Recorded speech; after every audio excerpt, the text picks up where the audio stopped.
I'm going to want to, there we go. So with a lot of these changes that are being enacted, there's a few acts that have been renewed for the year 2025 that I want each and every one of you to take time to learn about, whether you're an agent or you're a client. I want you to start looking up the Secure Act 2.0.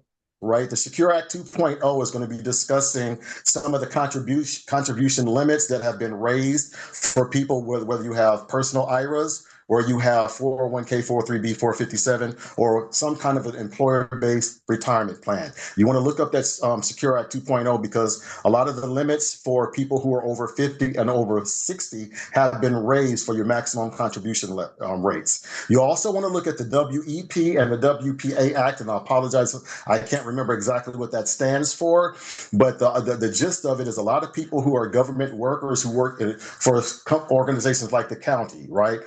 Social services organizations, they are not allowed to contribute money into Social Security. Therefore, they don't get Social Security. They end up getting what is called, in California, it's CalSTRS or CalPERS, right? Whatever state you're in right now, I know we have Texas and possibly North Carolina, as well as California. Whatever state you have your version of your state's CalSTRS, where it's a Social Security program or a retirement program that's available for people that work for state level companies.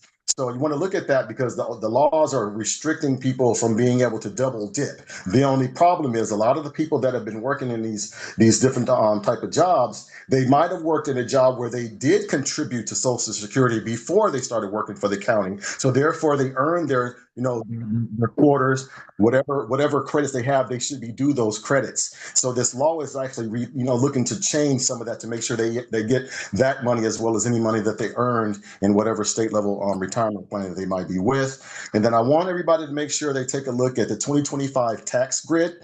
Those percentages have changed. Now, because we have a new administration in office, that might end up changing again because a lot of the tax cuts are going to be going to people that don't look like us, who don't live like us. So a lot of the tax cuts have to be paid for. And anytime that there's a tax situation where there's money to be paid, that money comes from the middle class. That means that money's coming from us. So make sure you are aware of the new tax laws that are available. And I also want everybody to, I have a recommended book for you.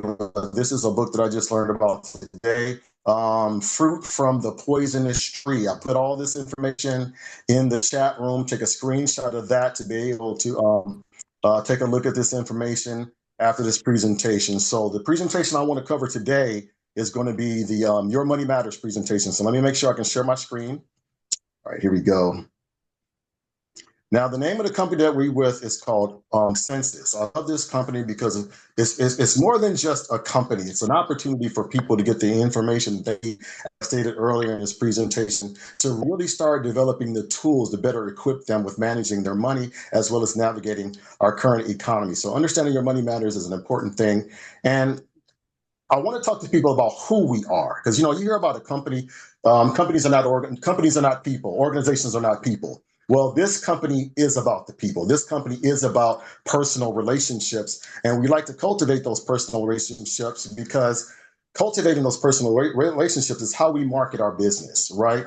We work with some of the top marketing organizations in the country, and being such enables us to really create a relationship, one-on-one relationships with the people that are closest to us, whether it be our family, our friends, our coworkers, or even someone we just met today. They can be someone that's very close, right? We're a company that connects people with America's leading financial providers. So one of the things about this company that I really love is, you might hear about a particular life insurance company. They only sell a particular type of product. They only service a particular type of people, certain amount of money, certain class, certain race, certain background. We cover everyone, which I really love about this company. And we have a mission. The mission is about making sure we cover everybody, regardless of whatever background they come from, right? The majority of the people in this country right now are not rich. Right. But interestingly enough, the majority of these people in this country right now are not poor. Everybody's pretty much centered in the middle. And because of that, a lot of the marketing that you might see, a lot of the opportunities, whether it be jobs, whether it be product sales, whether it be anything, is really geared to those people that are in the middle. And those middle class people come from people that's from the baby boomer age, Generation X, Generation Z, millennials, whatever generation you might be from, because we got people ranging from 18 to 80 in this business, which is great. So the things that we teach are what we want to talk about today. We want to talk about the 4 steps of financial strength. We're going to elaborate on that a little bit more. Basic financial concepts as well as basic insurance concepts. And the purpose of covering these is so you can better understand why life insurance in general is so important, but why understanding your personal financial situation is of top importance.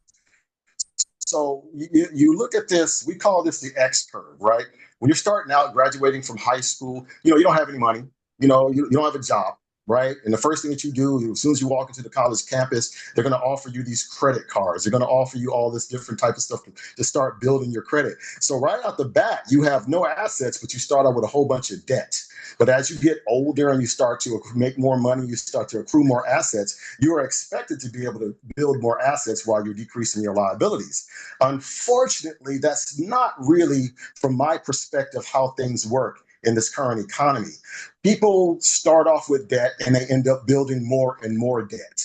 And instead of being able to acquire assets because you have so many enemies to your money that we're going to cover, you have so many enemies to your money that you can't really start securing a lot of the things that you want in your life, whether it be home ownership, automobiles, even marriage. All these things cost. And because we don't build anything in this country, at least not as many of us that we should, nothing gets done in terms of helping us to decrease our liabilities, increase our assets, and being able to build a legacy for our family. The only legacy that many of us are leaving for our families right now, I'm sorry to say, is people being drowned in debt.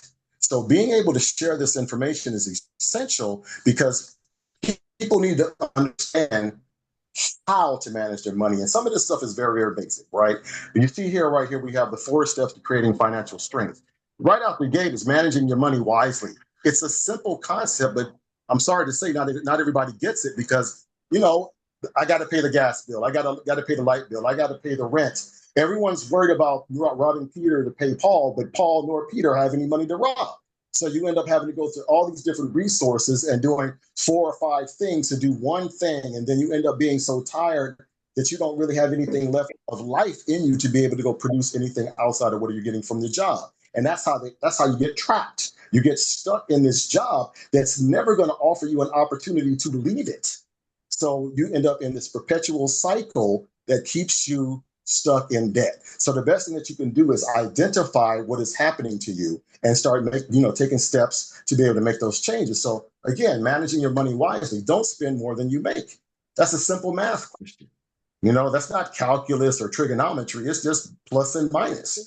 Manage your debt. A lot of people don't understand what managing your debt is because you have situations like COVID coming through, right? People might have had an emergency fund, but even though they had an emergency fund, COVID lasted 2 years. Not everybody has 2 years worth of saved money.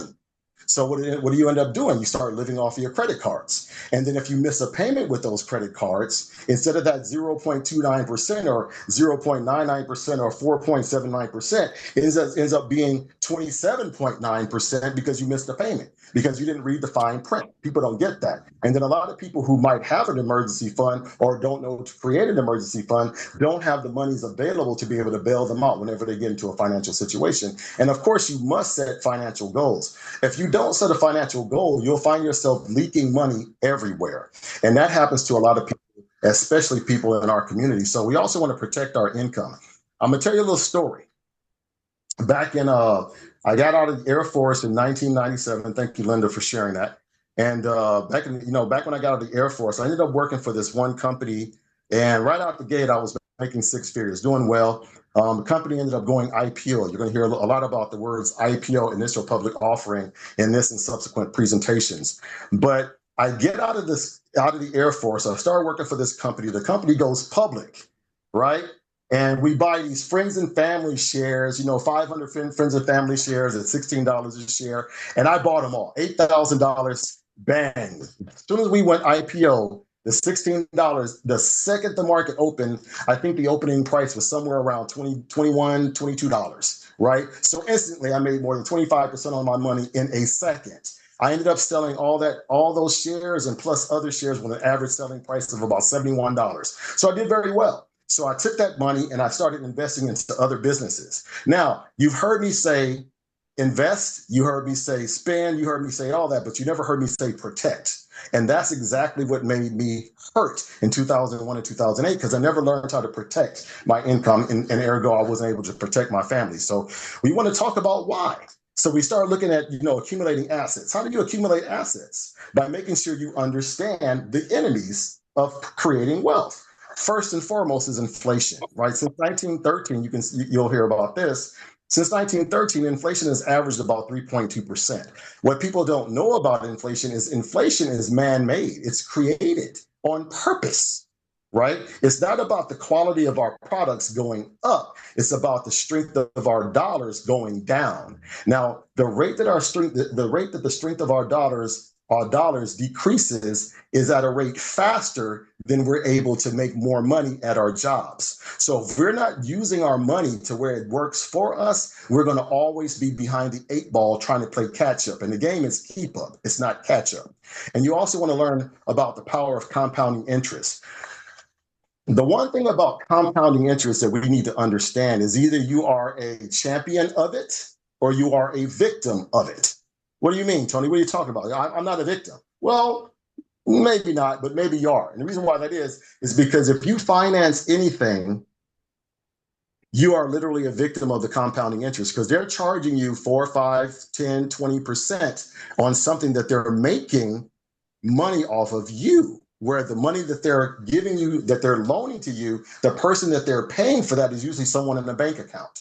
Bank accounts don't pay more than maybe what, 1%, 2%? But what's being charged to you to borrow that money is as much as 32%, right? So you need to learn how to make sure you take advantage of that compounding interest. So you want to make sure you put your money into accounts that outpace inflation. That way your money grows at a pace that stays ahead of the wave, right? And then you want to be able to manage taxes. A lot of people say, well, Tony, I don't want my own business. Well, you can have a side hustle that'll give you an opportunity to take advantage of over 1,200 different tax cuts that are available to people that are business owners. If you look at the tax code, it's literally built for business owners. It takes advantage of the middle class and people who are the working class. So if you understand that, you can start making sure you manage your money in such a fashion to take advantage of the tax code. And of course, there's risk. You absolutely must manage risk. Why? Because if you cannot afford to lose the money, you cannot afford to invest the money. And unfortunately, a lot of people don't understand that because they don't understand what is called the financial pyramid, right? Now, let me tell you a little bit about the financial pyramid, because that's something I didn't learn myself. Every financial pyramid, every structure has to have a foundation. In the financial world, the foundation of your structure is not investing, it's protection. And unfortunately, no school, no college, not even our families are teaching that, right? So that's where you go into step 4, is making sure you learn how to preserve your legacy.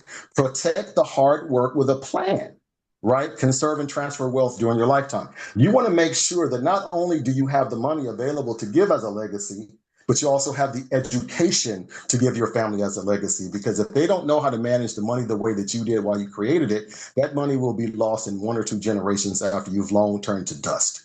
So it's essential that we be able to share this information with people. So people really need to understand what this stuff really means, right? So going a little bit more in depth into inflation. Again, since 1913, 3.2% a year on average. During COVID, it reached as high as over 7%. 7%.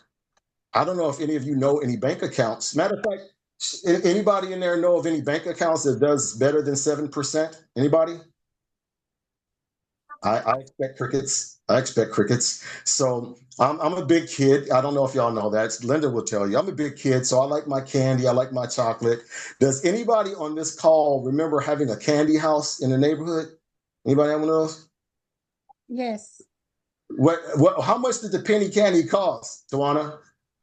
It wasn't no more than 5 cents for sure. The little bitty piece of candy. Yeah, so I remember being able to raid the couch, right? Everybody has a couch, everybody has the seat cushions, and everyone can go in there and find the change in their couch and take that change over to the candy house and come back home with a big old bag of candy. Y'all remember that? Yes, for sure. And that you got a chance to do that too? Oh yeah, we have penny candies, and we have where you can get 3 for a penny. So if you had a nickel or a quarter, oh man, you was in high heaven. You were in, and that's money coming from the couch, right? Well, I'm sorry. See, happening anymore, Miss Annette. Sorry, Tawana, it ain't happening anymore because you can't even make a phone call with what you find anywhere in your house, even if you got a job. Today, what is $100 cost us 46 bucks 30 years ago. I remember I remember going to the gas station. Y'all remember this. I know me and Linda, everybody else looks pretty young. I know Linda's pretty young. I'm the oldest person on this call. So I remember going to the gas station and paying $20 to fill my tank. I can get a Pepsi and I can get a bag of chips and have enough change to put inside the cushion at in my couch. Now, $20 won't even buy you the vapor. So that's what's happening today. 30 years from now, what costs us $100 is going to cost us almost 300. And because of some of the challenges that we're having in the economy right now, it might even be more than that, sooner than that. So we absolutely must make sure we watch out for what's going on with this man-made inflation.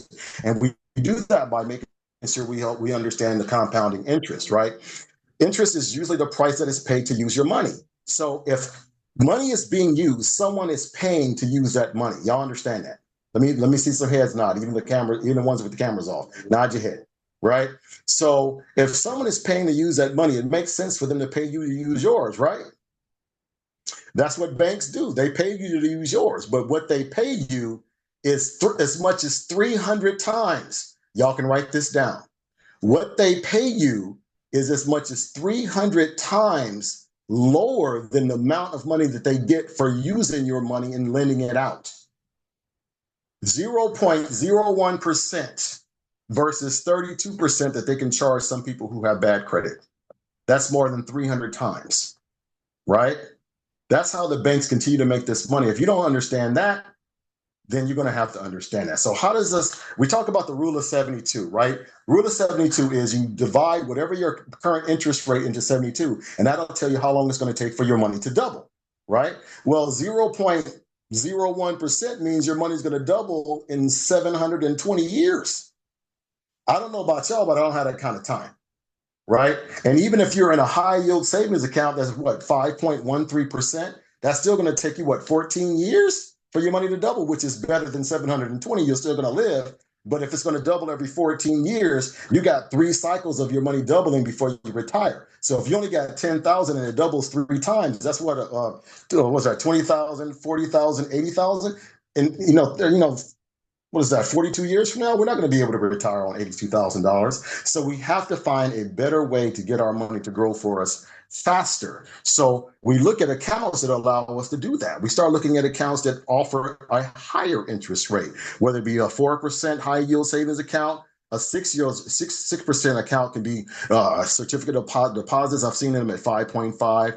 We've seen other accounts that offer 6%. I've seen cash deposits offer 6%. But the only problem with the savings account and the certificates of deposit is because you're paying the interest on that, the capital gains for that every year. It has an annual percentage yield that you have to pay yearly versus any other financial product that gives you a more tax advantaged opportunity to where you can earn those 7, 8, 9, 10% returns without having to have you can have uninterrupted growth of your money without having to worry about paying those taxes every year. So the one thing about taxes, $1 gets taxed to the point to where you never really got that dollar, right? You earn it, they tax it, income tax. You spend it, they give you sales tax. They charge you sales tax. You invest it, capital gains tax, albeit at a lower rate than what you get from your income tax. And of course, if you die, there's that estate tax. So if you understand this taxation, you can be able to have more money to be able to leave as a legacy for your family. But who's going to teach you this? That's why, presentations like this are so important because this kind of information is not really readily given. You see so many people. I like interaction. Does anybody know who Susie Orman and Dave Ramsey? Those people, y'all know those people? Okay, let me tell you. Do you know who hires them? Let me see anybody know.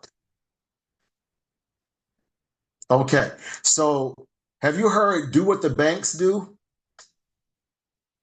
All right. So let me tell you what the banks do, right? The banks hire your Susie Ormans and your Dave Ramsey or whoever. They hire them to give you this whole hype about buying or selling a particular stock.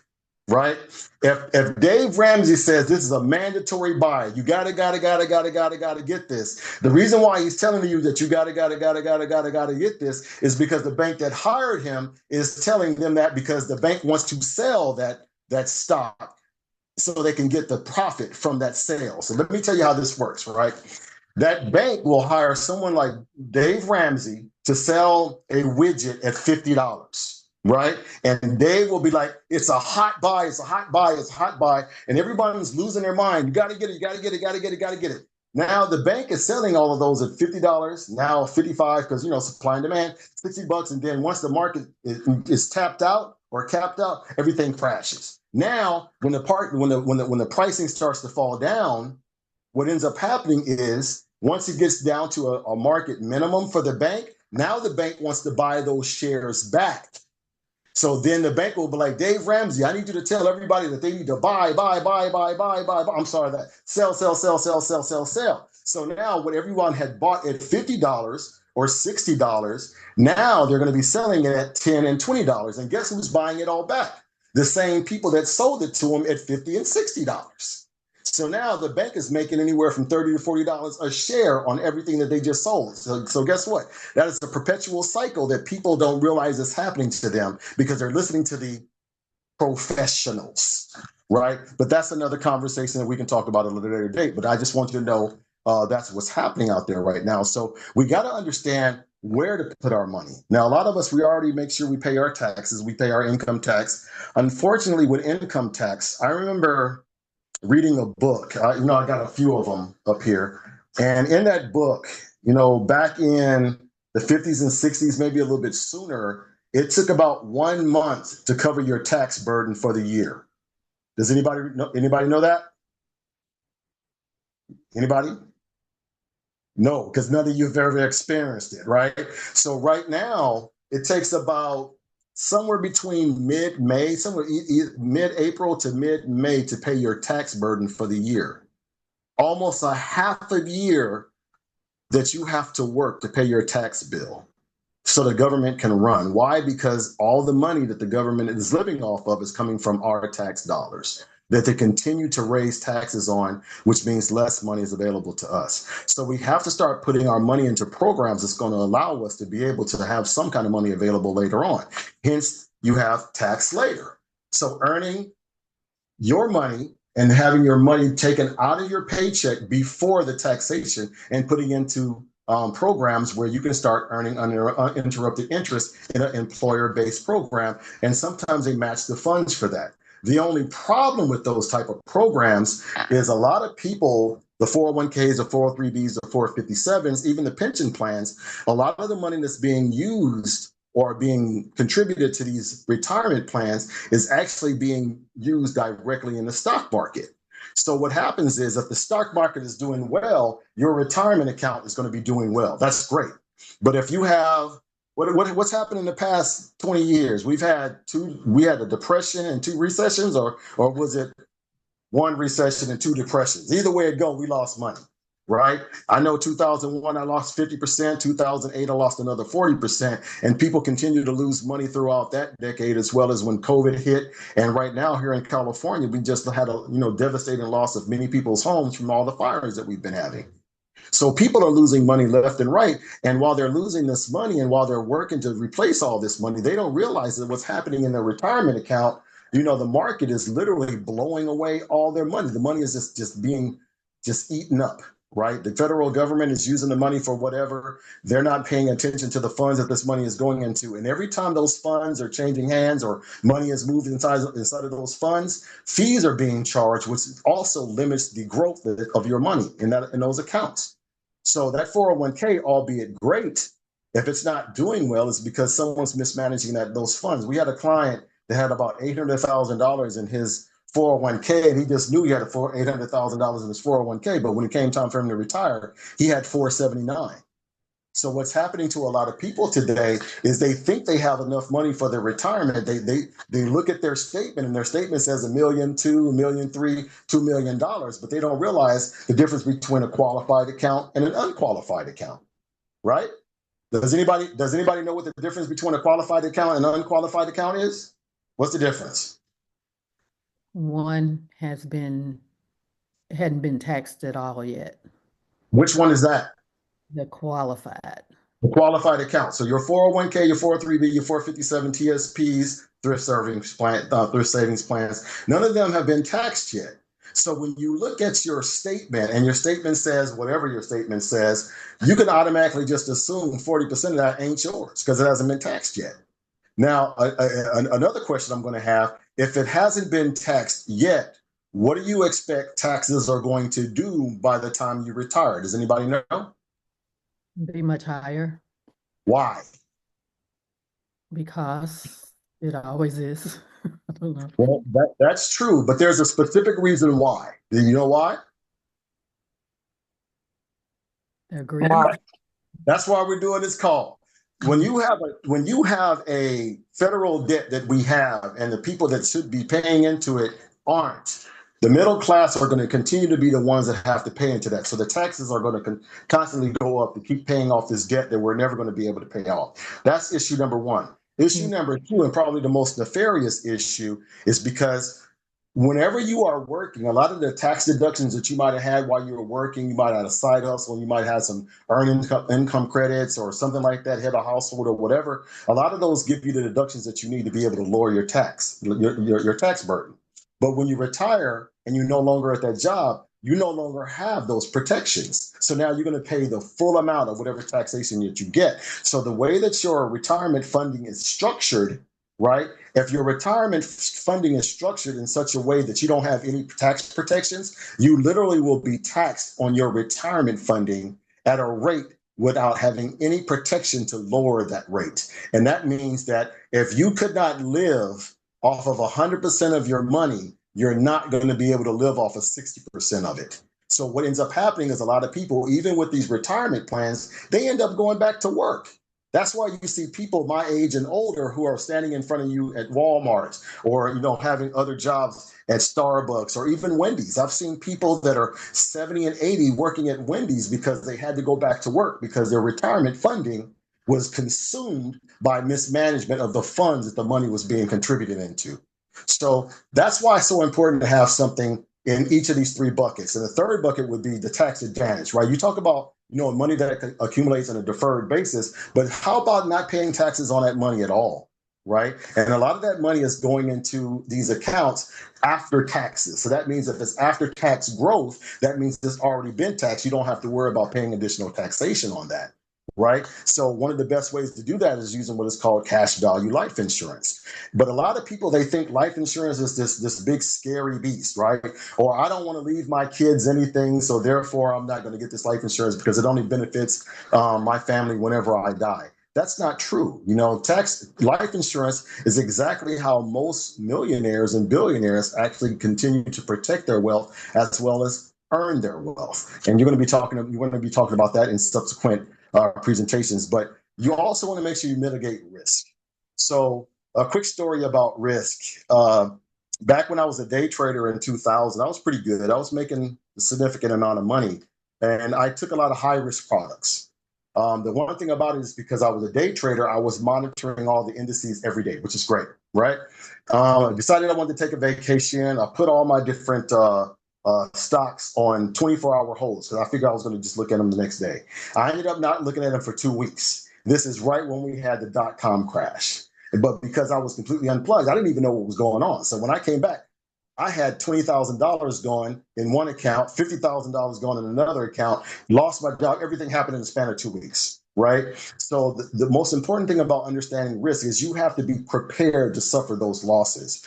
And it's not how much you make, it's how much you keep. So if you are in a position to be able to suffer those losses, then go ahead and invest the way your heart's content. But if you don't understand what risk is, then you're going to lose a lot more money than you think. And so that's why we have this pictorial here. So a lot of people, they don't understand how it works. So if you have an investment and you lost $50 and you lost 50% and you had started out with $100, you go down to $50. Makes sense. But if the market goes up 50%, that's 50% of 50, not 50% of 100. So you're back at 75. So what ends up happening is people will have like 401k plans or 403bs, right?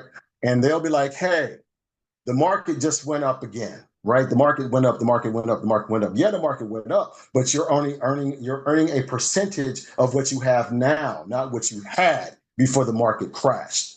That's why you recover from losses. You don't recover losses. Once that money is gone, that money is gone. So the goal is to make sure you don't lose money at all. Okay, so putting your money into accounts that don't lose money is the best way to make sure that you get to maintain at least the principal amount of your money that's available. And any money that you're willing to risk, you need to monitor that daily to make sure that you can mitigate that risk so you don't lose as much money as I did back in 2001 and again in the housing market crash of 2008. So what do we actually do is we help families, we teach basic financial concepts, showing families how they can accumulate more wealth. And this is the key, because a lot of people don't know how to do that. They think accumulating wealth is about getting a job. And that's true, but the job is only going to, what is it? Who knows what JOB stands for? Anybody? Just over broke. Just over broke. There's another one that we want to use, but we don't want to use that one because this is a family-friendly presentation. Yes, I tell corny jokes. Thank you very much. All right. Okay, so what about the personal financial checkup? So that is actually the product that we offer, right? We talk about people, we sit people down and we discuss some of their, we share those financial concepts, but we talk to people about their financial needs, right? And a lot of people don't really know what's happening in their own finances. And this is important because, if you don't look in the mirror, you don't realize some of the changes that you've had in your life, right? You don't realize there might be an extra gray hair. In my case, maybe another 5 pounds. We hear what people say about us, and we might feel a certain way, but we really don't see some of the changes that are happening to us in our physical sense. Well, the same thing happens with our finances, right? We don't realize that cup of coffee that we had every day is actually costing us $150 and more every month. We don't realize that driving across town might only be a couple of dollars a day, but it's really 2 extra tanks of gas that you got to pay every month. All these small expenses actually start to add up. And then what ends up happening is you end up running out of money before you run out of month. And people never figure out why that is. So we have what is called the personal financial checkup, where we actually get to sit you down, no cost. It doesn't cost you anything. All these meetings are free. Right. But, having that conversation between you and a financial professional, we can help you identify some of the places where you have financial leakage. And that financial leakage is literally something that can be fixed with just having a little bit more discipline. Right. So what ends up happening is, we sit down, we talk about some of these fundamental concepts. We give you a summary of what is actually going on in your financial situation. And then we help you come up with a solution to help work that out for you. So one of the things I love about the personal financial checkup is when I do them, I remember when I experienced the personal financial checkup myself, right? And you're sitting down and you're talking to someone about the personal financial checkup. But when you're talking to them, you're talking to them from the angle of, who is this person? Well, this person is the financial professional, right? But when I talk to them, I remember how I felt. Right. So when like I said, I've always done pretty well financially.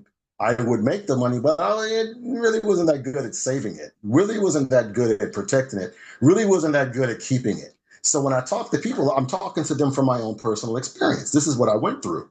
And this is what is the result of me learning this, because you don't know how to fix your problem if you can't identify what that problem is.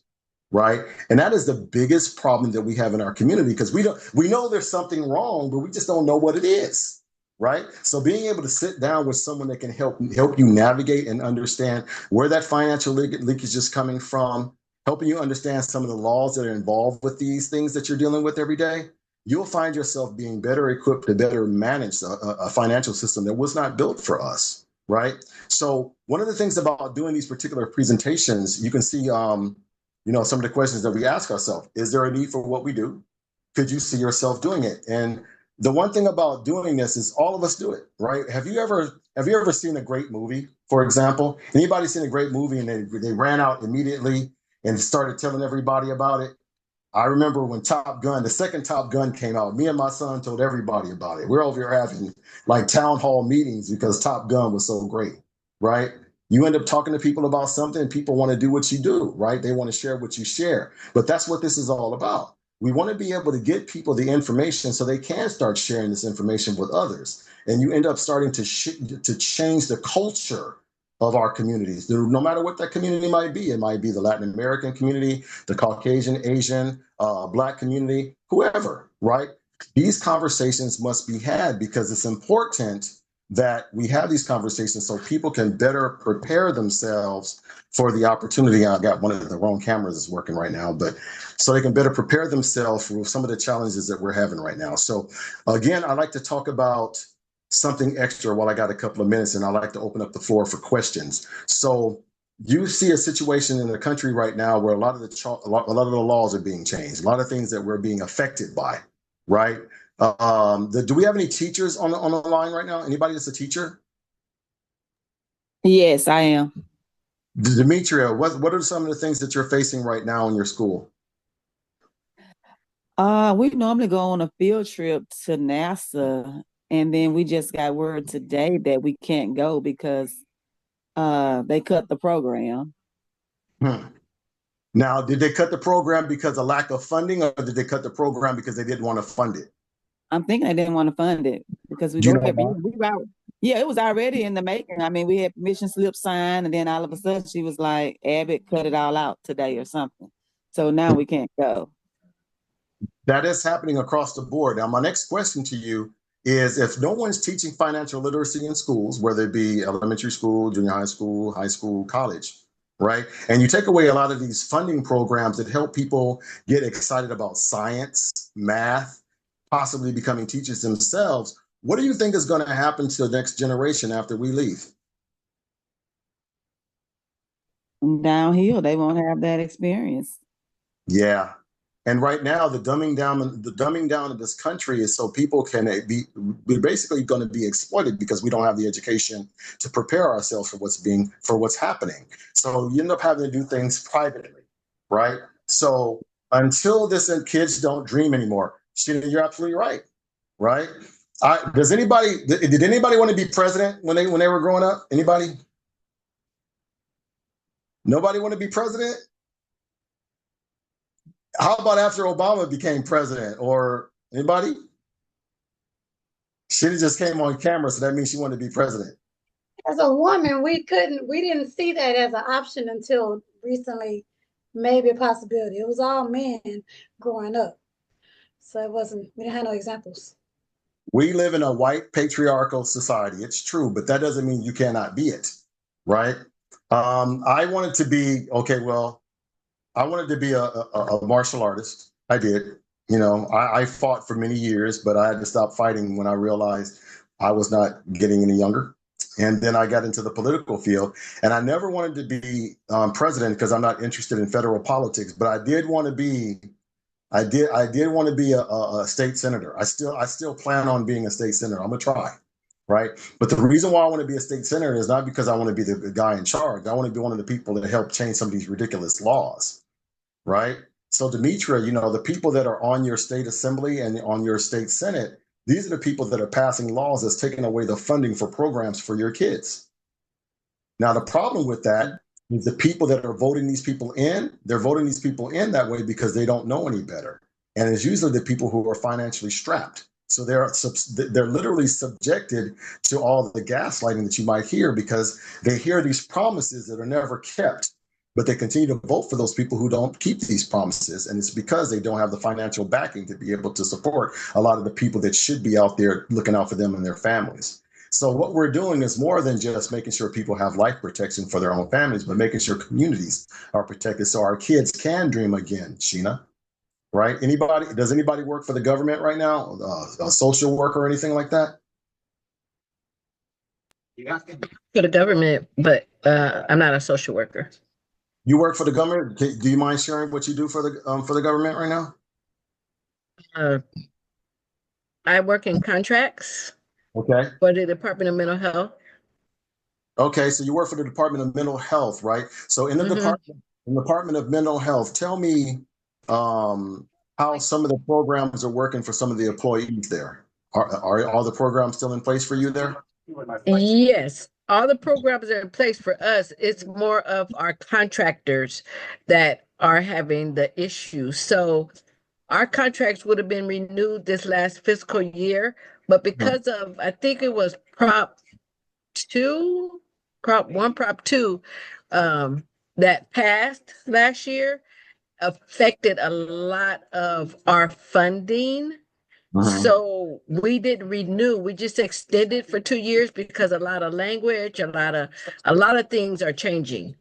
And unfortunately, a lot of ma and pa DMH are, social workers might be losing their job because they won't be funded because the money is because of Prop two is going to go to whatever I think homeless uh initiatives and other things like that. But as far as me as a worker, it hasn't affected us. It's What more about of our contractors. what about the tenure for your? Because what is your vesting tenure for your pension? How long do you have to be with the county to be able to get that pension? 25. 25 years. How many Well, people are? no, no, no, no, not to get the pension. I'm sorry, 25 is for us to get our medical. Oh, Um, you're invested after, I believe, 10 years. You're invested where you do get some type of retirement. okay. What percentage of your pay do you actually get for that after 25 years of dedication? Okay, so it goes by age and by year. So we have a chart that we go by. Mhm. So for me, because I'm in plan E and not D. D is where I would have contributed towards my retirement. E is where I don't, just the county. So for me to get 70% of my pay, I have to work uh 37 years. And I'm at 34 right now. So I'm sorry, I'll get on camera. I apologize. I have I have 3 more years before 37 years. Now, after my when I get 65, which is in 3 years, I can each year that I work after that, it goes up significantly. Okay. So if I go past that, then what I bring home, it'll be more than the 70%. Wow. So So that's interesting because what I've been hearing, especially with teachers and a lot of people that work in the schools, is a lot of their monies are being changed. And we've all heard about Social Security not being available after 2037, right? Maybe 70% on the dollar is going to be paid to us. By that, most of the baby boomers will have retired, and a lot of them are going to be taking money from the social services programs, and they're entitled to that money because guess what? They're the ones that's been paying into it, right? But you have so many people who are not paying into it right now, but you have people who haven't even paid into it at all who are reaping the benefits of that social services program, as well as our so-called leaders who are also taking significant monies from those programs, entitlement programs. So and I I guess know I'm sorry, I apologize. I'm one of those who where the county we don't contribute into Social Security. right. That's why WEP and WPA acts matter to you right now. Okay. So I will get a retirement. Now I did work, I do have credits, 10 credits where I do get a little bit of Social Security, but like you said before, they don't want us to double dip. So they're gonna take that, not the whole thing, but they're gonna take my Social Security. So the guy told me I probably get enough to take my kids for some ice cream. So That is probably absolutely about insane. $100. So the way that I understand the acts, the way the law is supposed to work is you're supposed to be able to get that money, right? Because you already worked for your 10 credits, right? So you're supposed to be able to get it. I'm going to be doing a workshop on that soon once I truly understand it because I got a chance to talk to one of the local school board presidents here, and she wants to be able to have that workshop. They're already having it for a lot of their people, but again, just like I was talking to someone earlier, a lot of times people share information that benefits them in a way. The way that they share it benefits only that organization. I just want to tell you everything, and you can figure out what you want to do with the information on your own, right? That's the key. So I really appreciate you being able to participate in that. I only got a few more minutes left. Did anybody have a question? And you can ask me anything, because if I don't know, I will find out. That's a fact. What you got? All right, then I have one for you, right? Okay, so does anybody know about the matching funds that you get from your employer? What do you do with it? Match them right up to the percent. And then what do you do with any overage? Put it in another safer account You know why?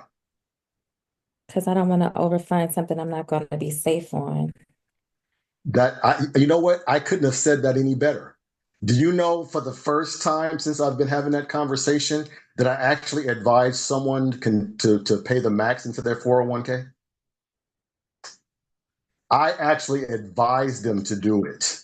Let me tell you why. I want to close out on this because there's always a but and a however and a caveat.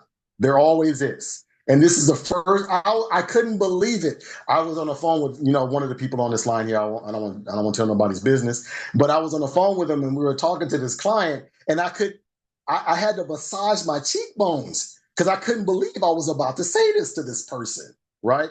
So could you imagine someone who manages, most people who have a 401k, 457, TSP, 403b, whatever, they just put the money into the fund. They don't pay attention to it. So Alicia, the reason why you're spot on is because if you are not managing that account personally, then you don't know what's going on with that account. So that money literally is unprotected. Now, even if you were to manage it every day, you're still going to suffer some loss. But you want to lose $1,000 because you were an hour too late? Or do you want to be wiped out because you didn't notice it for 2 or 3 months? Which one is worse? I can handle losing $1,000, reallocate that money into a money-making fund, and then continue to grow my money. Because I do want those matching funds at 4, 5, 6%. I want that. But if you're getting a rate of return that exceeds any of the other financial institutions, whatever they're offering, and you can manage that on a consecutive monthly basis, leave that money in that account. So I was asked exactly what is the maximum that you can put in, right? So right now, the maximum that you can put in after your 60th birthday, 61, 62, 63, whatever, the most you can put into your retirement accounts right now is a total of $34,750. Yes, I said that, right? Who the heck is going to put $34,750? The people that got the money, right? So that's $7,500 that can go into your IRA maxed out. Usually it's about $7,000. Now they'll allow you to go $7,500, which is great. But you could also, something like that, $7,500. No, I'm sorry, it's $11,250. So for people who are 50 and up, it's $7,500. But if you're 61, then you could put $11,250 in there. That's a big chunk of money for your IRA, right? But then you also have what you can contribute to your retirement plan. Now that was maxed out at $23,000. Now they raised that up to $23,500. $23,500. If you make $150,000 a year, right? 5% of $150,000 a year is going to put you somewhere around $6,500, $7,000. That's already at the limit that most people will get if they're under 50. Right? So because the limit was raised from $7,000 for the IRA to $11,250, now you can go as much as $23,500 for your 401k plans. If your match is only $7,000, it doesn't make any sense for you to go over $7,000 with your contributions unless you are managing your accounts yourself and you're getting a rate of return that's better than any other financial institution can offer you. Did you hear what I said? You have to manage your account, and the account that you're managing has to be better than any other financial institution that you're offering. If you're not paying attention to it and you have someone that's going to offer you a chance to get 7.6%, 8%, 9% return on your money, and you don't have to pay attention to it because there's no market downside, then you need to be shifting your money to that. But if you can manage 10% or better on your own, man, you better put $23,500 in that 401k and go make your money. I had to say that to her because remember, we have a fiduciary responsibility to our clients. For everybody that's not an agent on this call, hear me when I tell you, we are required by the state that we reside as producers to make sure we look after our client, period. I'm not going to jail for this, right? So I tell her, I was like, I can't believe I'm saying this, but leave your money there and pay the max. If you can find a way to put some more in there, get another retirement plan, do that too. Because if you're managing it, make that money. 10% is great. 10% means your money doubles every 7 years, and they're going to retire in 14. That means your money is going to double twice, and you already got more than 6 figures in your account. Man, you better leave that money up in there, right? But that's the only time I'm going to tell you that. As long as you're managing that money, that's the only time I'm going to tell you that. If you're not managing it, then guess what? You need to make your money make sense to you. Sheena, she should be doing this presentation because that makes sense to me, right? So that's my presentation. I'm glad y'all. This is the first. I do these presentations every week. No, I'm not a traditional trainer. I'm not. You know, I work for a company called Census. Everybody that's not an agent right now, the company, just like I told you in the beginning of this presentation, the name of the company that we work with is called Census. I love Census. I love everything about Census. But the information that I share is about everything. I want to talk to you about the tax. I don't know who that is, but welcome in anyway. I want to talk about the tax laws. I want to talk about credit laws. I want to talk about civic law, everything, because everything affects your money. And if you don't know that, you're going to be victimized by all that knowledge that you do not have. So the next presentation we're going to be at, what are we talking about next week, Linda? I think I'm doing living benefits next week. So, but before I want to close off, we're going to talk about living benefits, but everybody that's a business-minded person or anybody that might be interested in being a business-minded person or anybody that might be a client of mine on this call, I want to tell you a little bit of the exciting information for the next, give me 5 more minutes because, I know I like to stop on the hour, but just give me this 5 minutes and I appreciate it. Linda has a comment. Yeah, I just want to find out who Samsung SM is. Who just joined? Hello? Willicia. Okay, all right, I'm good. Want to make sure. Is she on the team? Yeah, she's under Sabrina. Hi, Alicia. Welcome to the call. Okay. Thank you. So I want to tell y'all about this real quick. You know, in the beginning of the conversation, I told y'all that I got a chance to participate in an IPO, an initial public offering. Best thing ever. I just got to tell you. Best thing ever. Have you the most money I've ever made in one day, 1 hour was this IPO. I made $30,000 in 5 minutes. Let me tell you what happens when you're a young person making $30,000 in 5 minutes and you live in Los Angeles, California, and you are not a drug dealer. Exactly. Right? I was doing okay. That was some nice money. But what made that money so great, right? We work so hard on our jobs, right? Remember that first time you had a job, you get so excited because in your head, every one of you did it. Every one of you did it. Don't tell me you didn't. Every one of you did this. You said, I worked 80 hours, I worked 160 hours, I worked 40 hours. This is before you got your first check. So you're calculating, this is my hourly wage. I worked this many hours. This is how much my check is going to be.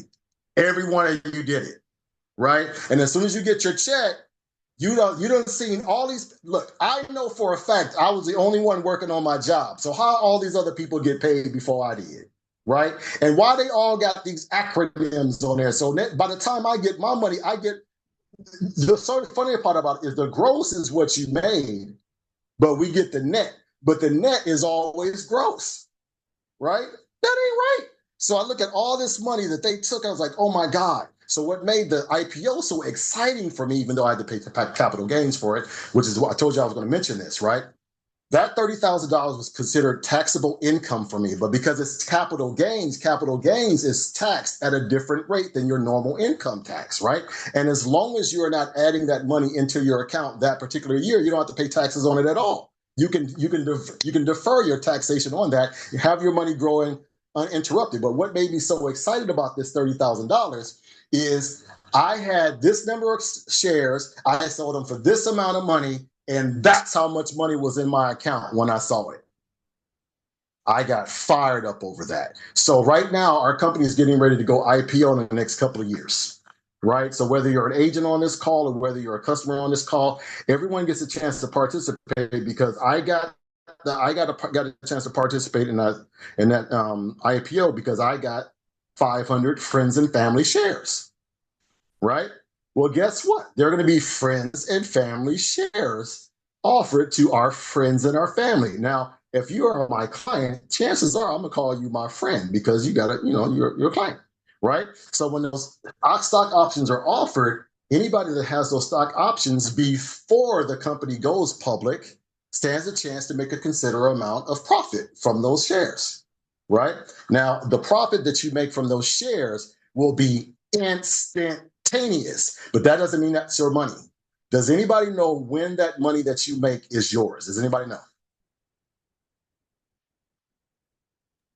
This is why we're doing a presentation. When they go full Tell me. public, once they What- go, I'm guessing once they hit the trade and it's fully public, is that true? That's true, but that still doesn't make it your money. When does it become your money? Can I tell y'all? When the stock go up. When you sell? So who said that? Who said that? Me. Gina, you're absolutely right. When you sell, right? So if you don't sell it, if the market continues to grow, you have the potential of having this money, but that money is not actually yours until you sell. So this is where it becomes important for you to pay attention to the market, right? If the market is doing well, you better leave that money in that account. If the market is not, dump it, because you could end up losing everything that you started out with, right? So what makes this so interesting is it forces you to pay attention to what the market is doing. And when you start paying attention to what the market is doing, if you have a 457, a 403B, a 401k, a pension plan, or any kind of a retirement plan, it'll force you to pay attention to that as well. Are you paying attention? So if we're continuing to do these presentations, people are getting financially educated with these presentations. The money that we're constantly feeding into rich people's pockets, we get to learn how to keep it in our own communities, keep it in our own families. And then that is a legacy that we can actually build for our communities and our families to be able to make sure that our people, our descendants, people that come after us, are financially well off. Right? Normally I would do the financial calculator on this, but just use your imagination. Is it better to start off at zero or an extra $50,000 for each one of your kids or each one of your beneficiaries, right? You have people that start off with a foundation of nothing, or I'm sorry to tell you, if you don't have a legacy of leaving money and assets to your family, you're actually leaving a legacy of debt and in poverty, right? You have to leave something because otherwise it's perpetual declination. Your family continues to lose because remember that inflation is still going up and people don't even have anything. Just like in the beginning of the presentation, people starting out in debt. They start their adult career in debt. So why not do something or position your people, your descendants, people who come after you? Why not start them out in a position of being debt free? You can do that with life insurance. You can do that by making sure that after you expire, your money can be used to make sure every member of your family has a financial foundation to where if they were to fall down, they won't have far to fall if they fell at all. And because they have the education in place, that's an opportunity for, guess what? They can't take that from you. No one can take what you learned away from you. You can use that to be able to go wherever you want to go. And I'm hoping that as we do these presentations every Tuesday at 5 p.m. Pacific, 7 p.m. Central, 8 p.m. Eastern, as we do these presentations are not just corporate. I'm not going to be talking about census stuff. I'm talking about life stuff. So a lot of the conversations I'm going to be having is going to be, y'all tell me what you want to talk about, because I promise you this, if I don't know, Sheena, what I tell you. Are you going to have flyers out? Yes, ma'am. I got plenty of them. I'll be happy to share them with you. What I tell you, Sheena? What part? Huh? Which part? Oh, when I told you if I don't know it today, when am I going to know it? Oh, it's going to be done in a couple of days, within that day. That's it. I'll be able to teach it tomorrow. Mm-hmm. Because I don't like not knowing something that might benefit or hurt me. Right? Tawana, you had a comment? Yeah, I gotta log off for a meeting. Thank you so much. I'll talk to you No, soon. thank you. You're the best. I'll see you soon. That ends my presentation. If no one has any, Annette, thank you so much for joining us. I don't know, Walesia, thanks for jump on. Everybody else is an agent, looks like. So all you agents that are on, thank you so much for your support. Again, I did want to have a first presentation, kind of a soft one, because I haven't done any Zoom presentations in a few months, so I'm a little rusty. But I got a lot to say. Like Linda didn't have a problem telling everybody he sure like to talk. Actually, I don't. You'd be surprised. You just have a lot of questions. I do. But you still fooled me. I thought you could talk quite a bit. No, But at I least you still have something to say. Yeah. I hope it helps. You know, as we move forward, there's going to be a lot of things that we're going to be discussing over the next few weeks, particularly because of the tax codes, because it's taxation season. We're going to be talking about, of course, the IPO and how that's going to be working out and how we will benefit or not from that. Annette, you're not an agent, but guess what? You talk to me long enough, you see what's going to happen. All right. So, last thing I want to talk about, y'all have a presentation on the 15th. What are y'all going to do, Linda Kenyon? We are going to have a Valentine. What is it? It's about love. For the love of money, I think is what it's called. Ooh, man, that's But that's an interesting concept. so Well, I definitely can be a part of that, but I don't know if Linda told all of y'all. But I'm coming out there to make some noise in y'all neighborhood, in y'all hood. So I'll be on there, be out there on the 20th to the 24th. So I want to come out there and help y'all see how I meet people. I think that might be something that's beneficial to you. I have no fear of no human. I've been to 2 wars, and I grew up in South Central LA. And I had a mama that was a Virgo. So if that doesn't qualify me for being fearless, nothing does. So I'm hoping to benefit you. So again, I appreciate all of y'all support. Next week I'm gonna be covering living benefits. The next one after that, I think I'm doing Medicare seminar. Anybody in here close to 65 or around 65? Linda? Anybody else? How about over 65? Okay. So Linda and Miss Marilyn, I need y'all to do me a huge favor. I need y'all to be on this time on the 18th. I actually have a special guest that's going to be jumping on. It's going to be doing a Medicare seminar because a lot of the Medicare laws have also changed. I'm not qualified to do that presentation, so I asked the specialist to jump on and do that for me. Okay. Okay. That'll be great. If get all your people that are 64 and a half or people who might still be working, because if they're still working and they're over 65, they're not required to be on Medicare until they retire. So they still want to understand how those laws work as well. For the rest of you, if you know anyone that's 64 or someone who's still working, they're of retirement age or Medicare age, please have them on that call because the person that I'm inviting, she blows my mind. He knows so much stuff, right? And that's a perfect opportunity. And understand, and Miss Annette, you're not supposed to hear this, but you're going to hear it anyway. You understand if you give people what they want, they're going to see you as a resource. And those resources, you being a resource, end up making them your teammates at some point. Y'all know that. So getting people on that call, 5, 10, 15, 20, I don't care. She's going to answer all those questions. If it goes over, it goes over. Right. But the bottom line is your people get those questions answered. And the cool thing about that is it'll inspire you to go find someone that's a Medicare specialist to get on your team because you want to have that. You want to have a credit training moment. You want to have a credit specialist. You want to have a CPA. Y'all should be writing this down. You want to have a credit specialist. You want to have a CPA, somebody that knows tax law, but you could have an EA, right? You know, what is an EA? An EA is somebody who's qualified, but you don't have to worry about paying those fees for a CPA. Credit specialist, tax specialist, Medicare specialist, and you want to have a property and casualty specialist. The reason why that is because everybody needs life insurance, all of them. And a realtor doesn't hurt either. And Who a in here? spiritual special. What? Man always says that, and a spiritual specialty. Well, let me throw this at you. everybody on this team is affiliated with some kind of ministry.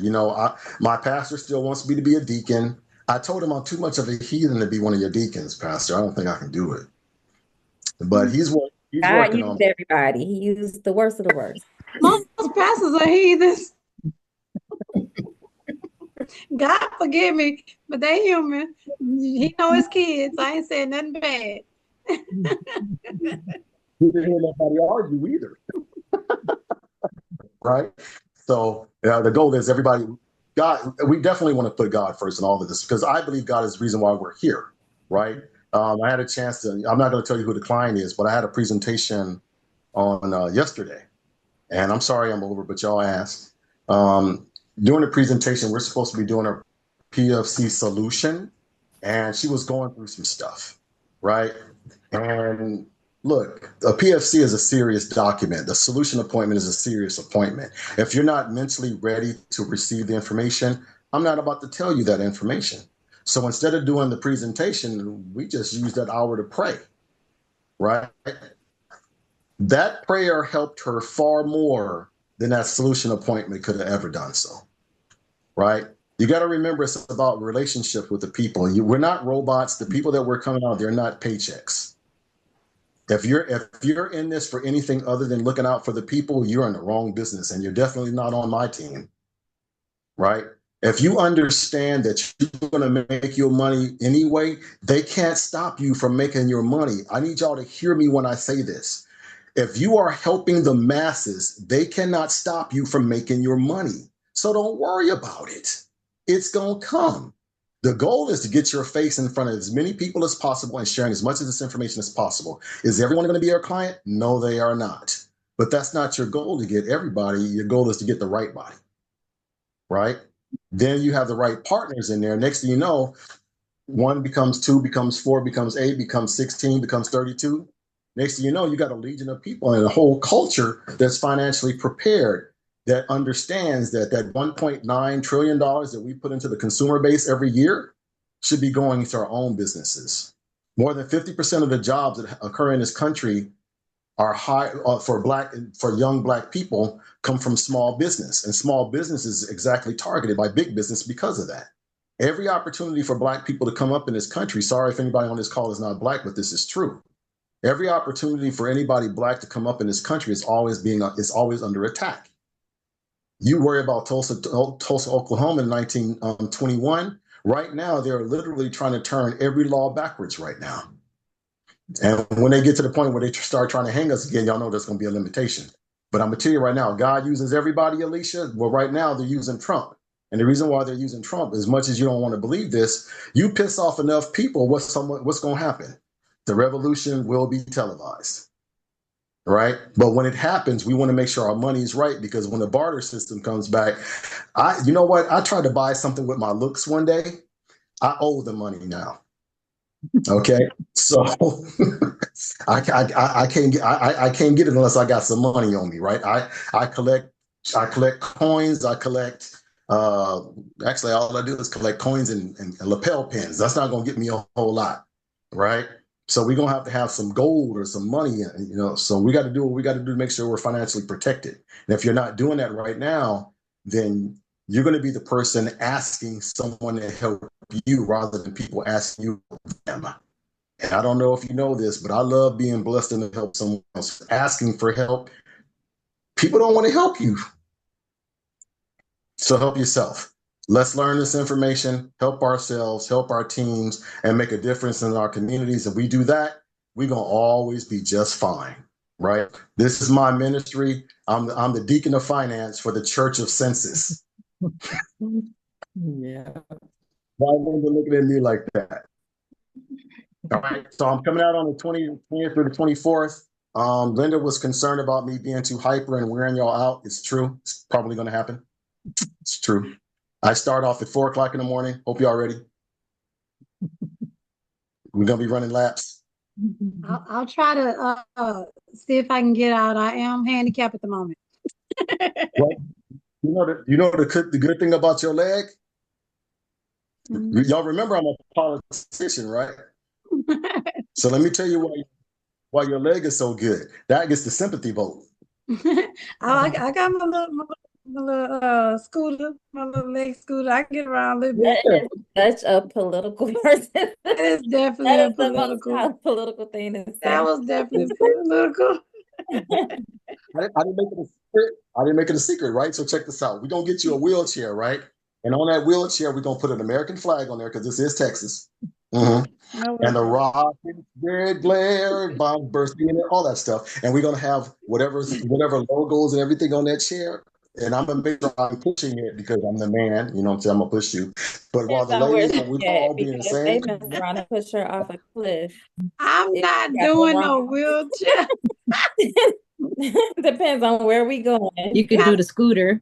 I got a, Yeah, I got a scooter, scooter. go on the knee. I have a scooter. Oh, Yeah, I got that. There you go. I So got you that could knee put the flag scooter. and have the scooter on the front. Oh, God. Put the streamers on the handlebars. The bell. You know what?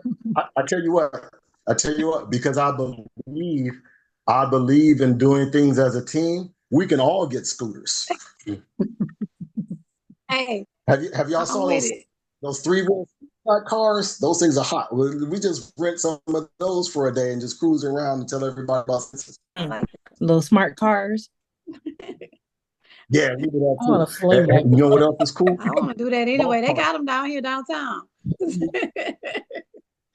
See, there's a whole lot of stuff we can do. So when I come out there, just like I was telling Linda, I really, really, really like conventions, but I don't like conventions of the company that I'm already in because everybody at that convention is already in. I want to go where people don't know what the hell I'm talking about, so I can convert them to come to me. Anytime someone tries to recruit me, I recruit them. So let's go to some organizations, some whether it be you have HoustonEvents.com, I think it is. HoustonEvents.com. Look it up, find out whatever the next events that are coming from, as long as it has nothing to do with life insurance, especially medical conventions. If you see a medical convention, pay the money. Pay the money.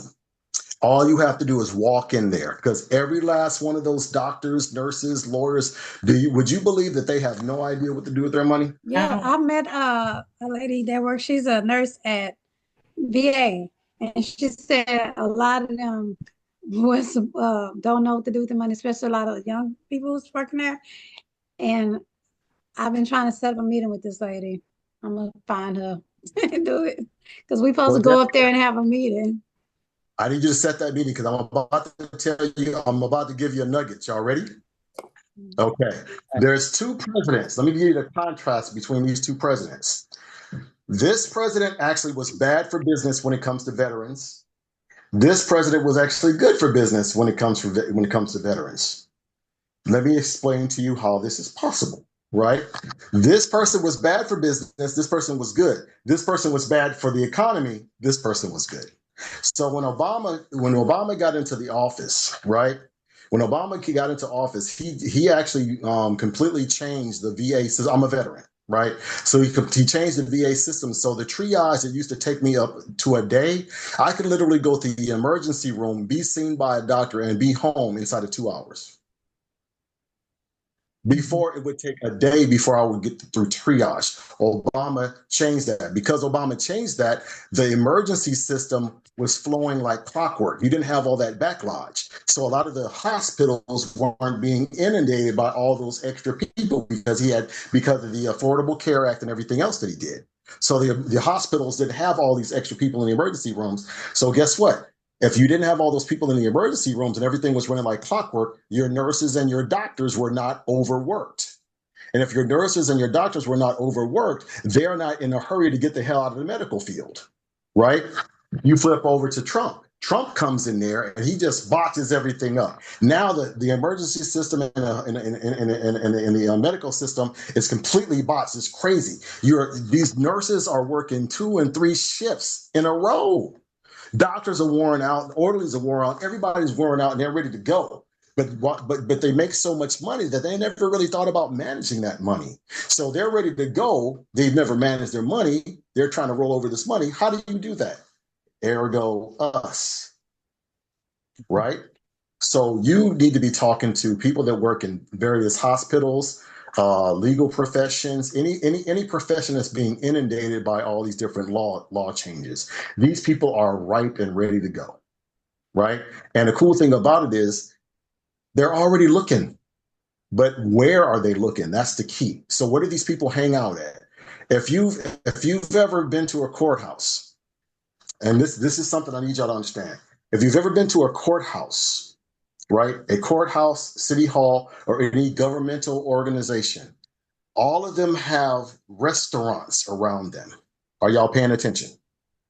Okay. All of them have restaurants. Normally, these lawyers, these doctors, these nurses don't have a lot of time, right? So they need to go get that food and come back. But so they have to go for a walk or someplace local. And that's why you have all these restaurants around these court buildings, these government buildings, these hospitals.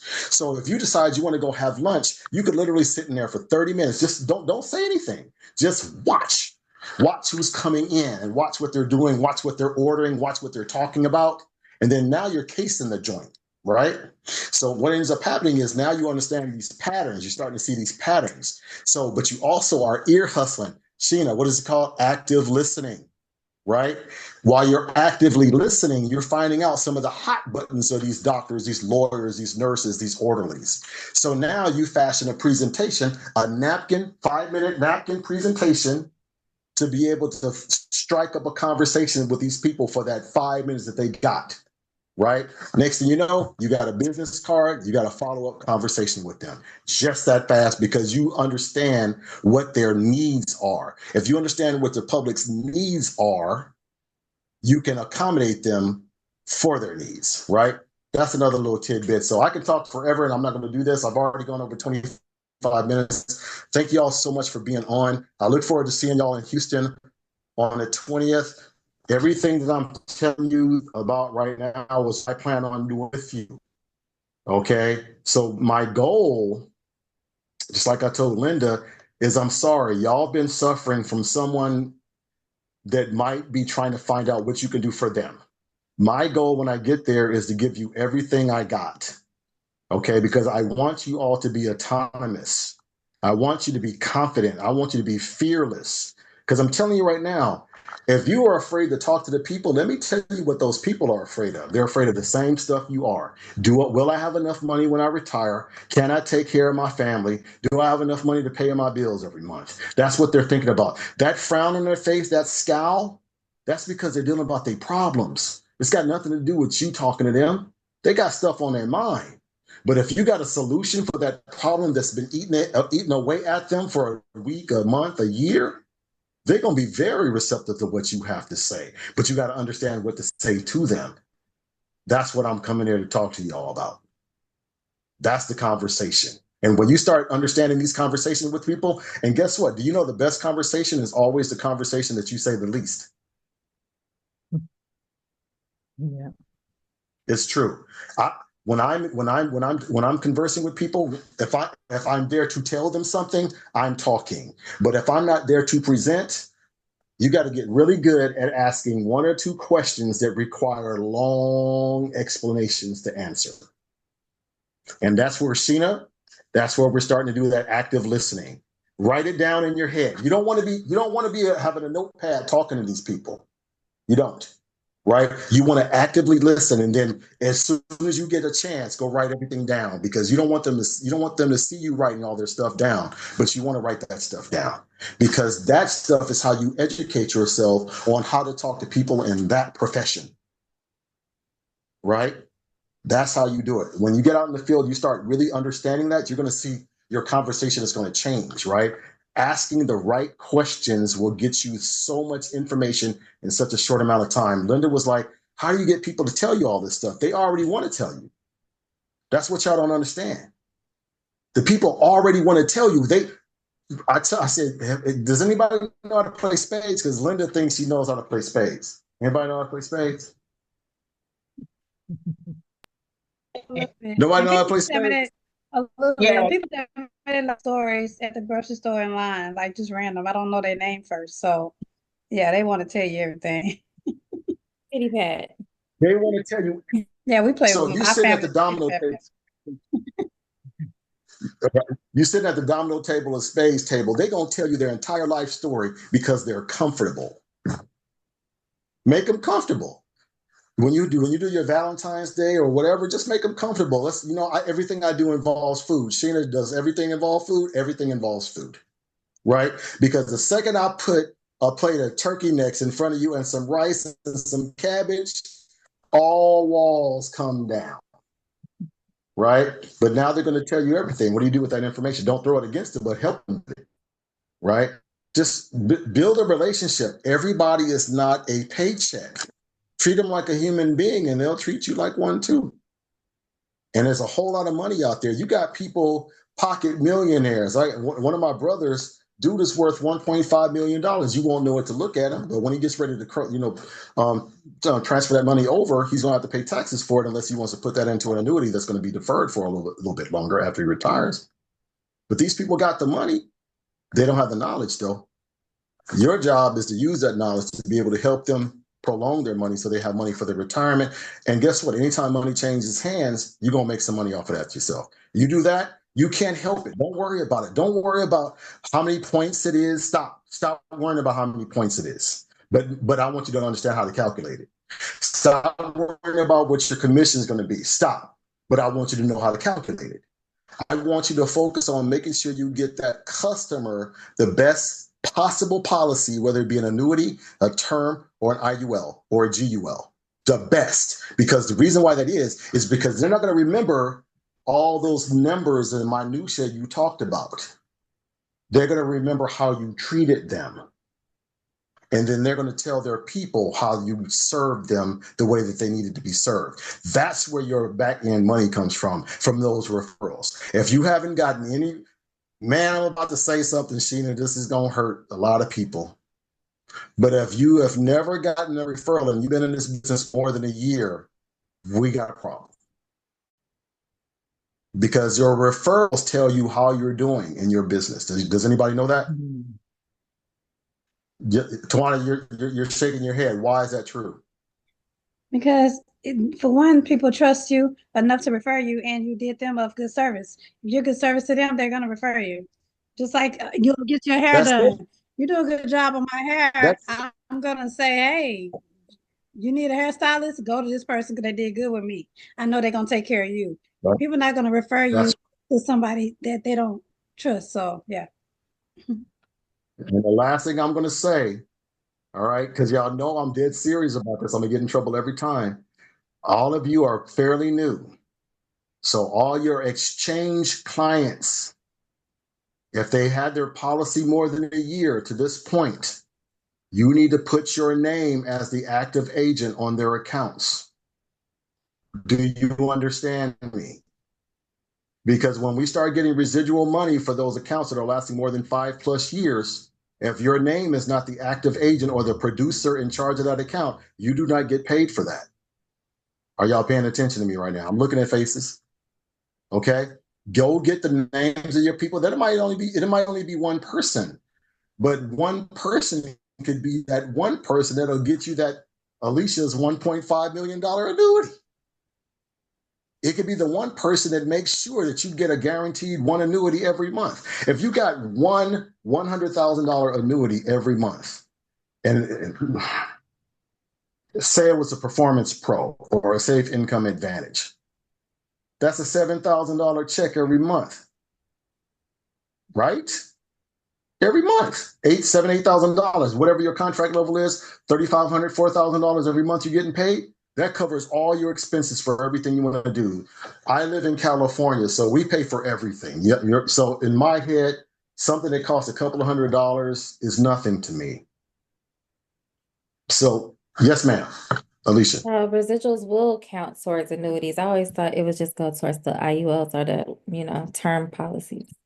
So the bottom line is when you look into your back office, you look at all the people, terms don't really, anybody, the way that I understand it, and I might be corrected on this, is if they have a policy that's in force, you're supposed to be able to get the residuals off of that. Because remember, the relationship that we have with the financial institutions, and thank you for bringing that up, Alicia, the relationship that we have with the financial institutions, we think it's a great deal, right? We think it's a great deal because we get they only pay 1 month for the premium, but we get paid for a whole year worth of premiums. That sounds like a great deal, doesn't it? Right?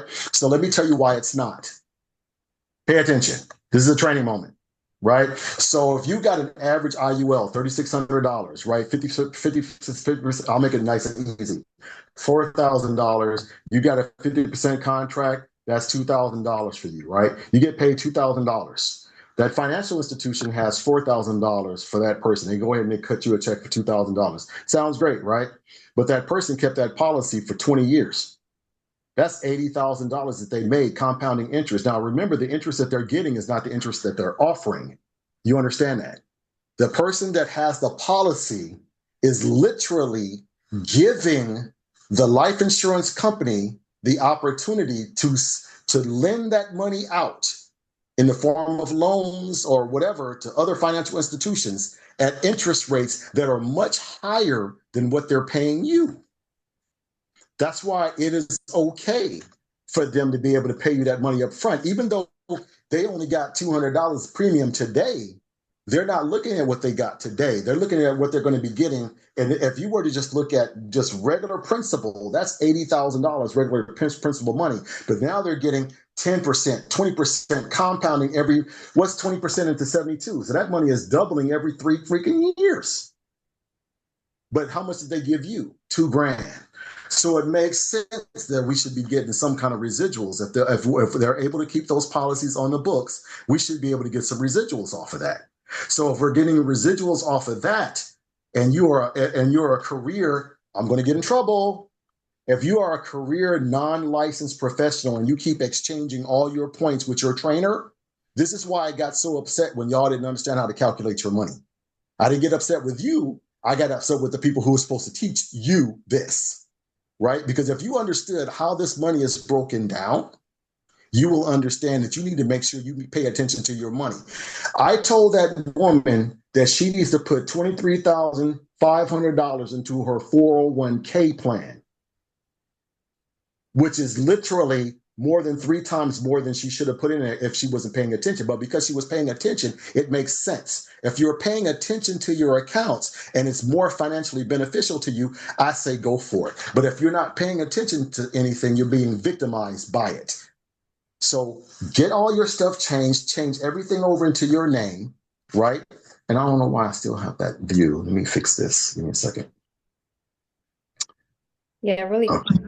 I was wondering that question, I guess, in which I do know that they're going to explain it more at convention, but with annuities, sometimes it's just one lump sum. It's not a continue, even though you still have the option to put in 2,000 a year or 2,000 at a time, but usually they just put in that one lump sum and just let it sit for 7, 14 or whatever amount of years.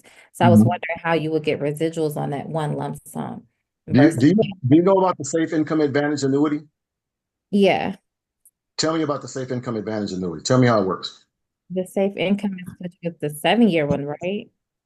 No, the Safe Income Advantage. Give me the 10-year Safe Income Advantage. That's the one that's sick. Tell me about it. Okay, so if I'm not mistaken, that's the one that well, they all have the multiplier on there. They do. Well, they Um, don't. Safe Income Advantage is an income product, just like the Accelerator. The Accelerator and the Safe Income Advantage, they're income products. You have the accumulators, which are accumulating products. But what I'm looking at with the Safe Income Advantage is how that money is calculated over the course of the 10-year annuity. Right. So if you were to look at the account value, I hope y'all paying attention to this. If you look at the account value of the money that goes into the Safe Income Advantage, you'll notice that the account value really doesn't grow that much because it's right. an income product, Everything. right? Yeah. But they're actually predicating that on at least a 7.2% growth rate. So what's 7.2% into 72? 10 years, hence the 10-year annuity. So what they're doing is they are able to let you use up all your principal money in that safe income advantage. But how is it possible that they can still pay you out for the rest of your life, even after you've consumed all your money? The reason why they can do that is because the interest rate that you put in that you're getting for that, but your money was uninterrupted, and they were making a sick amount of money off of your money that you never touched. right? So now they've made so much money and they continue to make money because keep in mind, you're not taking the full balance out initially. You're taking payment over the course of a few years. So they're still earning money on your money year after year after year. So they've already made enough money on the money that you left into that account to be able to pay you for the rest of your life. Those dividends, they're getting paid for. Why shouldn't you? Gotcha. Does that make sense? Yeah, it makes a lot of sense. Yes, and Okay. I've So always that's wanted why it too. When, excuse me, when I first started the business, and I was like, "You pay once and they get paid constantly." I used to wonder, am I used to ask Alicia that? Really? Yeah. But you have some well, IMOs that this is get what paid monthly, but they just get paid like small amounts. So I who know does. from industry wide, in some cases, yes, there are the residual incomes or I forget the term that they use, or it's called annual, the renewals. That's what it's called. Yeah. So some It's not traditional everyone. companies, they do have renewals. So what reason why we weren't getting the renewals, because for some odd reason, I'm not for sure. But like Tony did say, for all of the cases that you did write up, you do want to be the servicing agent to it, because if it's that time for you to do your annual review, you sat in on that meeting with your trainer, you should be that person to continue to build that rapport with them. And also now you can start seeing the policy values. You can start seeing that with your client, and it makes you more stronger to understand that. And it's keeping you talking to these people every year, because sometimes our trainers, they become very busy trying to produce for their own pockets. Not saying that's a bad thing, but if they don't have the time to follow back up on our people that we put in their face, it's our responsibilities to take that. So yeah. And if y'all need to know how to I do the request form, it's easy. You just get it off the portal from F&G, and I'm not for sure with any other carriers, but it's really easy with F&G. You just print it up, fill in the information of that client's policy number, have the client to sign it, and fax it off or email it. Because I had a few of my clients that needed to get it done, and one of my clients is in Dallas, and I just had them to do a DocuSign, sent it back with the certificate form of that DocuSign too. Did you speak with your trainer about doing it, or you just did it between you and the Trainer your told me client? that from the very beginning. Oh, you didn't change that into your name? And I was like, I didn't know I had the ability to do that. Yeah, change that policy in your name. Just call F&G and tell me you want to change it into your name. So that's what was told to me. So when I called to do that, F&G said, we don't do that. We need a letter. So when I wrote the letter, had my clients to sign it, then F&G said, no, that wasn't it. It had to be something else. Now they have a template. So they'll tell us how to do it without telling us how to do it. And my only thing was at first, so I was like, okay, so if I do this and it's time for the review, I didn't feel at the time like knowledgeable like with the annuities, because I don't have experiences really with that. So I was like, okay, before I knew to switch it over. But my first thought was, do I still need that person to help me with that renewal, the annual renewal information? For that question, I would only recommend, if you don't feel comfortable enough and knowledgeable to deliver the information, then yes, use your trainer. So now you can sit in on that annual review, and you can then maybe the next year, go ahead and switch it over, because they're still going to be my client. And when I feel comfortable that next year, I can do it. I want to do it now, though. Yeah. So what you can do, and I said this is for anybody who is comfortable and who is not. You got to make the best decision. But I would say always transfer your stuff over, and throughout the year, if you don't know what to do, that's why you got a whole array of people. You can be like, hey, how do you read this? Just take your own policy. How do I read this value? To be able to utilize our array of people. Look at my policy. Hint, hint. Look at my policy, because now you're learning off of your policy. So now you can deliver it for someone else's policy. And I'm wondering if the residuals still break down the percentages. Like we had a split in some type of way when the residuals do come in, do they still consider that split 75-25, or is that going to go that way? So that I'm not for That's sure. a great. That is a good I would have question. to. I think that's more of Yeah. a census thing. So if we're Here's a- getting paid renewals, are we getting paid the renewals directly through census continuously, or will it be F&G? That's a great question. But I want to add one thing, if I may.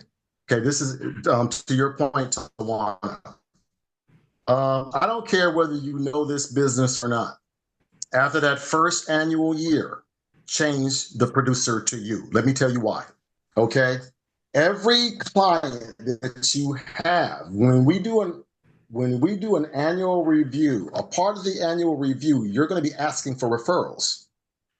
So if you're not the agent in charge and you're asking for referrals, or the agent in charge is asking for referrals, when those referrals are given, they become permanently the other person's. You never get them. So they will literally harvest all of your referrals from your clients. So by the time you do become the producer, there's no other referrals for you to get. So when I was referred, one of my people that did annuities and policies, they referred someone, and then this person was like, we was in a meeting, and the person that was referred, she was like, so which one of y'all will be my agent? And I said, that'll be me. And then that person said, well, that depends. Are you gonna be available when she ready to meet? I said, yeah, I'll make myself available, according to my work schedule. I said, yeah, I'll make myself available. We could figure out a time that's best for both of us. And I said, yeah, but that person was trying to be the agent. Mhm. And I was just like, that's not how this go. And I think it was more of that we're not going to take advantage of the fact that I'm not as new as you think, because I'm pensioned and I'm very knowledgeable and I'm not naive. Just because I lack certain knowledge in certain areas, I still pay attention and I'm not naive. So yeah, I just thought that was like, that kind of rubbed me the wrong way. And then when I just said, I got it. I don't go back and forth with people. I try not to. That's so. So one thing I want to share, just because you've experienced something doesn't mean that that's normal and how it have to be. This is your business. You can run and operate it how you want it. And if you see things that wasn't right nor fair, and you know that you have the ability to make it how you want it, like I think that was Alicia was saying something earlier about the splits and how that worked. When you get your organization to the point, you can do the complete opposite, because when you are approving cases, when you are managing and delegating your teams, you can run it better to where now it's easier, and you will have an explosion in a team of people that want to work with you, because you did things morally correct and ethical, versus you were so focused on, I gotta put in my pockets. The energy comes off different. So I just share that to where this is one way I see how it's easy to make money, because we all get to help each other, we all get to leverage each other. But then the moment that we come in thinking that, oh, well, this is how it's always been and this is how it is, I'm just going to leave. I look at it as, I don't have to follow anything that nobody is telling me to do if it doesn't feel right or make sense. But I'm always going to question. Like you said, I'll sit back and I'll watch. But if I see that something is not right, I just know how to move differently.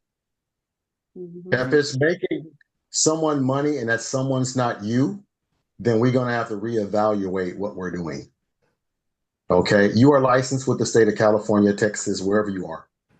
Okay, your responsibility is to your license, your business.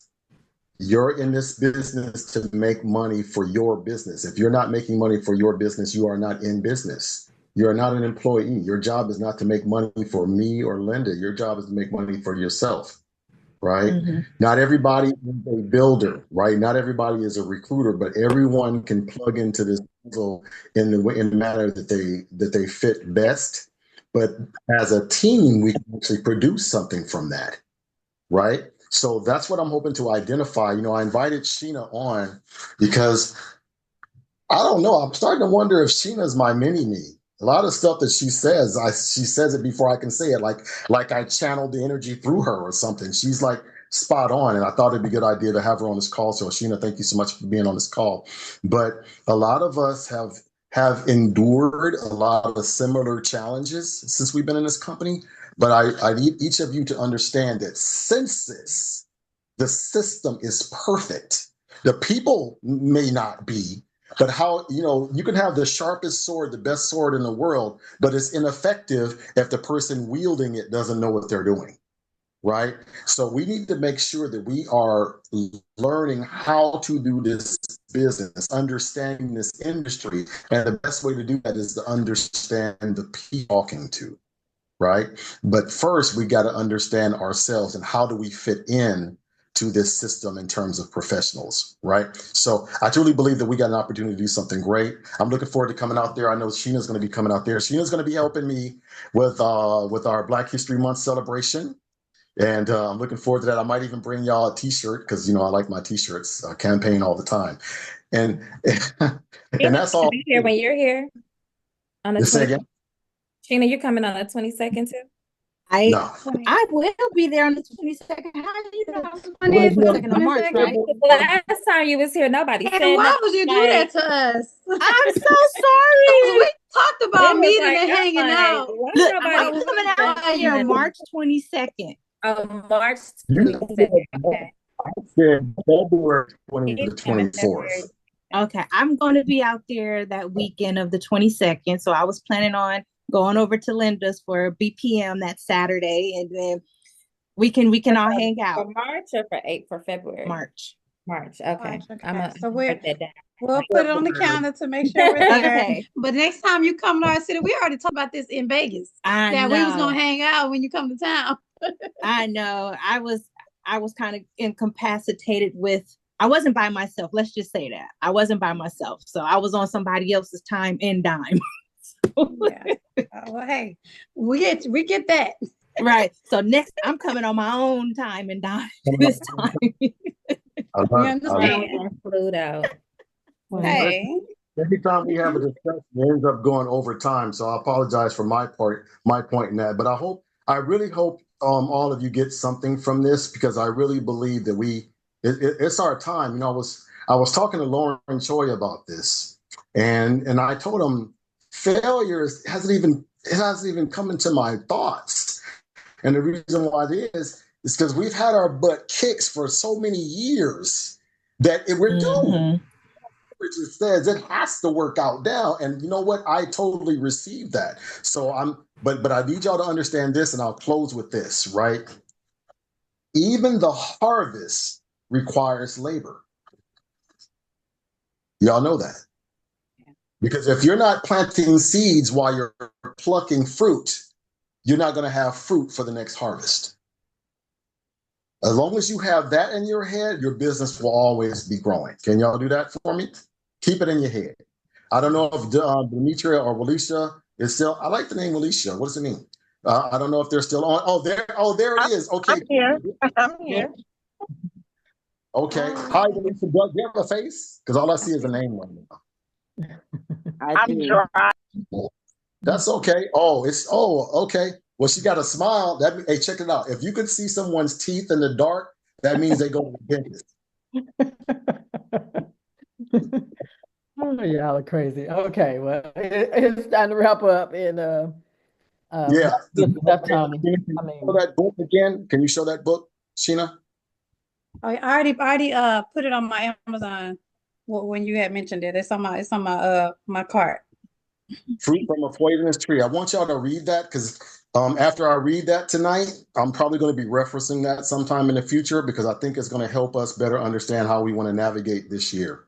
And with that, I got nothing else. Linda, you have anything? I have nothing else. Sheena? I forgot one more book. Okay. It's called Outwitting the Devil. Yeah, by Napoleon Hill. This was before Think and Grow Rich. I used to listen to that on YouTube. I never finished it though, but you can listen to the audio version on YouTube and just let it play. Mhm. Yeah. With So audio. this is another good book. Reading is important. Oh, yeah. You want your personal development. All right. Miss Marilyn, did you have anything? No, sir, I am good. I like that painting you got in the back over there. You can see it? I see everything. Okay. I know you can probably see it, but I didn't think you could really make it out. I'm making it out, even my blind, but and I like all the those big old lips that Alicia's got on the top of her wall over here. She's kissing. I've been having this collage up here for so long. I'm about to take it all down and redo it. It's been like You know, it's so pretty. We still take pictures in front of that corner Mhm. at our house. All right. Does everybody have their convention ticket? I did. I'll see y'all at the party. If y'all need me, call me. Linda, anything I can do to help, let me know. Y'all are welcome. Like I said, this is my personal call that I do every week. You're welcome to jump Oh, I on. do got a question. Yes, ma'am. The training you said you do for like the test, the exam. Oh, we're doing for California though. It's more California based. For any state. What do you want? Okay. My agent, I need him to Well, let start me know about that because I studying. got a couple of people because I was going to start a training call too for some of my sleeping aids to get their license. Okay. I can send y'all the video link if you want.